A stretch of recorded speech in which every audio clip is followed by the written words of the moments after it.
Stock journal. ഈ വീഡിയോയിൽ stock ട്രാൻസ്ഫറിനെ പറ്റിയാണ് പറയുന്നത്. വൗച്ചറിൽ സ്റ്റോക്ക് ജേർണലിൽ സ്റ്റോക്ക് ട്രാൻസ്ഫർ ക്ലിക്ക് ചെയ്യുക.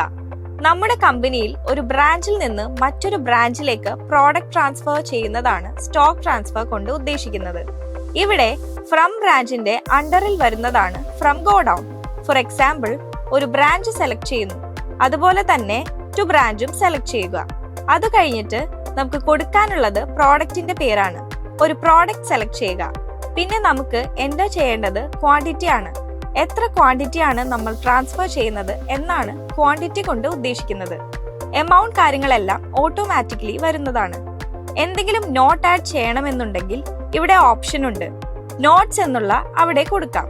ദെൻ നമ്മൾ സേവ് ചെയ്താൽ പ്രോഡക്റ്റ് ട്രാൻസ്ഫർ ആവുന്നതാണ്. പിന്നെ നമുക്ക് അത് ലിസ്റ്റായി കാണണമെന്നുണ്ടെങ്കിൽ സ്റ്റോക്ക് ട്രാൻസ്ഫർ ലിസ്റ്റ് എടുക്കാം. അതിൽ നമുക്ക് ട്രാൻസ്ഫർ ചെയ്ത പ്രോഡക്ട്സ് ലിസ്റ്റായി കാണാവുന്നതാണ്.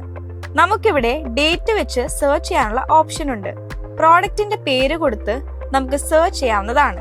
പിന്നെ ഇത് ലിസ്റ്റ് വ്യൂ ചെയ്യണമെന്നുണ്ടെങ്കിൽ ഈ ഒരു ഓപ്ഷൻ ക്ലിക്ക് ചെയ്യാവുന്നതാണ്. അപ്പോൾ അതിന്റെ ഡീറ്റെയിൽസ് എല്ലാം നമുക്ക് കാണാവുന്നതാണ്. ഇപ്പൊ ഫിസിക്കൽ സ്റ്റോക്കും സിസ്റ്റം സ്റ്റോക്കും തമ്മിൽ എന്തെങ്കിലും രീതിയിൽ ഡിഫറൻസ് ഉണ്ട് എന്നുണ്ടെങ്കിൽ നമുക്കതിവിടെ സ്റ്റോക്ക് അഡ്ജസ്റ്റ്മെന്റിൽ പോയി ശരിയാക്കുന്നതാണ്. ഇപ്പോൾ ഇതിൽ നമുക്ക് ഇമ്പോർട്ടന്റ് ആയി വരുന്നത് ബ്രാഞ്ച് നെയിം ആണ്. ബ്രാഞ്ച് നെയിമും ഗോഡൌൺ നെയിമും കൊടുക്കാവുന്നതാണ്. എന്നിട്ട് ഐറ്റം നെയിം കൊടുക്കാം.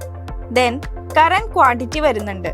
റേറ്റ് ആൻഡ് യൂണിറ്റ് ഡീറ്റെയിൽസ് എല്ലാം കാണാവുന്നതാണ്. അപ്പോൾ നമുക്ക് ന്യൂ ക്വാണ്ടിറ്റി എന്നുള്ളവിടെ അഡ്ജസ്റ്റ്മെന്റ് ഏത് ക്വാണ്ടിറ്റി ആണെന്നുള്ളത് കൊടുക്കാം. ഫോർ എക്സാമ്പിൾ, 5 പ്രോഡക്റ്റ് കൂട്ടണം എന്നുണ്ടെങ്കിൽ ഇവിടെ 5 എന്ന് കൊടുത്താൽ മതി. ഇനിയിപ്പോ 5 പ്രോഡക്റ്റ് കുറയ്ക്കണമെന്നുണ്ടെങ്കിൽ -5 എന്ന് കൊടുക്കാം. അതുപോലെ നമുക്കിവിടെ നോട്ട്സ് ആൻഡ് ഡീറ്റെയിൽസ് കൊടുക്കാനുള്ള ഓപ്ഷൻ ഉണ്ട്. ദെൻ നമുക്ക് സേവ് എന്നുള്ള ഓപ്ഷൻ കൊടുക്കാം. സ്റ്റോക്ക് അഡ്ജസ്റ്റ് ആയിട്ടുണ്ട്. അടുത്തത് സ്റ്റോക്ക് അഡ്ജസ്റ്റ്മെന്റ് ലിസ്റ്റ് ആണ്. അപ്പോൾ അത് ലിസ്റ്റ് ആയിട്ട് നമുക്കിവിടെ കാണാവുന്നതാണ്. ഡേറ്റ് കൊടുത്ത് നമുക്ക് സെർച്ച് ചെയ്യാം. അതുപോലെ പ്രോഡക്റ്റ് നെയിം കൊടുത്തും സെർച്ച് ചെയ്യാവുന്നതാണ്. ഇനി നമുക്ക് വ്യൂ എന്നുള്ള ഓപ്ഷൻ ക്ലിക്ക് ചെയ്യാം.